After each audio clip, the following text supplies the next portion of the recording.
என்ன சொல்லுது, பொழைச்சு போனல இந்த மாதிரி எல்லாம் படம் உட்கார முடியாது. அது நம்ம படம் பண்றது எல்லாமே என்ஜாய்மெண்ட் தான். ஆனா இது எல்லாமே என் லைஃப்ல இது ஒரு சர்வைவல் மோட்ல இருக்கும். நல்லபடியா பண்ணா இங்க நல்லபடியா நிற்க முடியும்.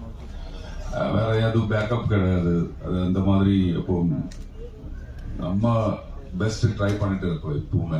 அதுதான் சீக்ரெட். இப்போ ரெண்டு போர்ட்ஃபோலியோ நீங்க இந்த படத்துல ஹேண்டில் பண்ணிருக்கீங்க. ஒன்னு கிரிங்கிற கேரக்டர், இன்னொன்னு as a director. இன்னொரு எஸ்டிமேஷன், இன்னொரு perspective, who was the winner, the actor or the director?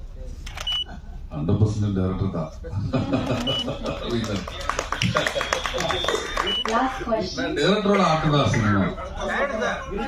தமிழ்ல டைரக்ட் பண்ணும்போது